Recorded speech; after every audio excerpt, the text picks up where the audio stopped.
எப்படி இருக்கு? சாம்பார் மாதிரி இருக்கு. டேஸ்ட் வேணாம். இன்னைக்கு வெள்ளிக்கிழமை டேஸ்ட் வேணாம். நாளைக்கு நாளைக்கு மண்டே வேணாம். செய்ய போற வைட்டமின் சி எண்ணெயை ஊத்திட்டு நல்லா எண்ணெய் போட்டு சோம்பு போட்டு தேங்காய் வதக்கத்துக்கு முன்னாடி இது போடுறிய போடலாமா? அது மாதிரி அதெல்லாம் போடலாம்.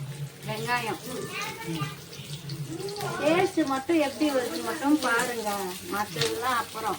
வெங்காயம் நம்ம வெள்ளை தூள் மட்டுங்க, பச்சை மிளகா தூள் இல்லை, அதனால பச்சை மிளகா நல்லா வதக்கிட்டு சோம்பு, தேங்காய், பச்சை மிளகா, வெங்காயம் இதை வந்து ஃபஸ்ட்டு வதக்கிக்கலாம்.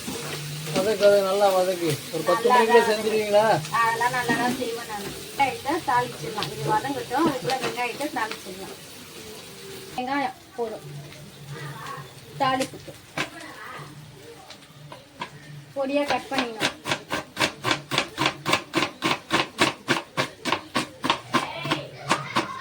பொறுமையா கட் பண்ணுமா? கை கட்டாக போகுது. இதெல்லாம் எனக்கு பழகிடுச்சுங்க, அதெல்லாம் புதுசா இருக்கிறவங்களுக்கு தான். சொல்லு, மெயின் மேட்ரு சொல்லுங்க. ஒரே ஒரு வெங்காயம் பாதி, ஏன்னா நான் கறி கொஞ்சம் தான் அறுத்துருக்கேன். ஸோ அதனால இதில் வெங்காயம் போட்டு வதக்கிட்டேன். கொஞ்சம் தாளிப்புக்கு இதில் நான் வந்து பொடியான வெங்காயம் கட் பண்ணிட்டேன். எண்ணெய் தேவைக்கேற்ற எண்ணெய் ஊற்றிக்கலாம். நான் கடுகு ஆட் பண்ணிக்கிறேன்.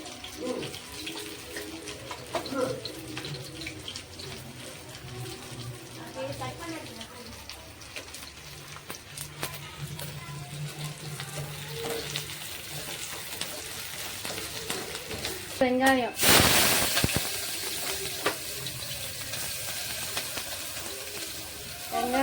கருவேப்பிலை இந்த ஒரு டைம்ல போடலாமா? வதங்கும் போது எல்லாம் ஒன்னா தான் வதங்கணும். இதுக்குன்னு தனித்தனியாக வதங்கி பண்ண முடியும். இருந்தாலும் சீக்கிரமா பண்ணிடணும். நல்லா இது வெங்காயம் வதங்கட்டும். அதுக்குள்ள ஸ்லோ பண்ணிட்டு இது வதங்கினதை ஆற வச்சிடலாம். இது வதங்கிருக்குல்ல, இதை ஆற வச்சுட்டு அரைக்கணும். எனக்கு இப்போ டைம் இல்லை, அதனால நான் கொஞ்சம் சூடாக அரைச்சிக்கிறேன். நீங்கள் ஆற வச்சுட்டு அரைங்க. பச்சை மிளகா, வெங்காயம், சோம்பு, தேங்காய். சோம்பு போட நல்லா இருக்குமா? நல்லா இருக்கும். அப்படி யார் சொன்னா? எனக்கு செத்து போன தாத்தா சொன்னாங்க. பதங்கட்டும், கொஞ்சம் இதுவாட்டும். இதில் வந்துட்டு நீங்கள் வாங்க, வெங்காயம் வலை எப்படி வதங்கிருக்கு பார்த்தீங்கல்ல. இதில் நான் இஞ்சி பூண்டு பேஸ்ட்டு வந்து அரைச்சி கடையில் வாங்குறதா அரைச்சிங்களா வீட்டில்? நம்ம எப்பவுமே அரைக்கிறது தான். நம்ம எங்கே கடையில் வாங்குறது? கடையிலலாம் வாங்கினா நமக்கு கட்டுப்படி ஆகுமா? வீட்டில் அரைக்கிறது தான் நமக்கு செட் ஆகும். அரைச்சி போட்டுருவீங்க? ஆமாம், ஃப்ரெஷ்ஷாக அரைச்சி போட்டால் இன்னும் டேஸ்ட்டு கொடுக்கும், நல்லா வாசனை கொடுக்கும். தக்காளி வந்து ஒரு தக்காளி போட்டால் போதும். ஏன்னா நம்மளுக்கு இதுக்கு தக்காளி அவ்வளோ சேர்க்கணும்னு அவசியம் இல்லை. ஒரு தக்காளி போட்டால் போதும். இப்படி இருக்கணும். சுடுது, பார்த்துமா, கை யூஸ் பண்ணாத, ஸ்பூன் வச்சுக்கோ. ஸ்பூன் எல்லாம் வச்சிங்கன்னா வராதுங்க. நான் இது ஆற வச்சு அரைக்கணும். டைம் ஆயிடுச்சு சொல்லிட்டு கடகடன்னு அப்படியே இது பண்ணுறேன். தக்காளி சரியா வதங்காத மாதிரி இருக்கேம்மா. இப்போ குக்கரில் விசில் விடுவலங்க, எல்லாமே மசிஞ்சிடும். லைட்டாக மஞ்சள் பொடி இதில் ஆட் பண்ணிக்குவோம்.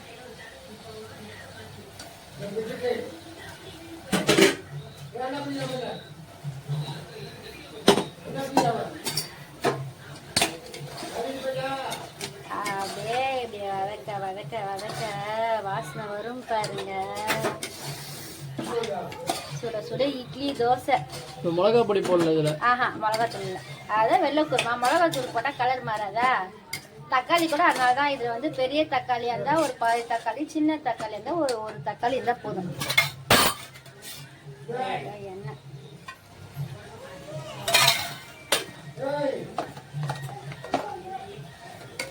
அப்படியே இதில் வந்து உப்பு ஆட் பண்ணிக்கலாம். நான் கல்லுப்பு போடுறேன். உங்களுக்கு வந்துட்டு கல்லுப்பு தேவைக்கு ஏற்ற மாதிரி நீங்கள் போட்டுக்கோங்க. அதெல்லாம் மென்ஷன் கிடையாது.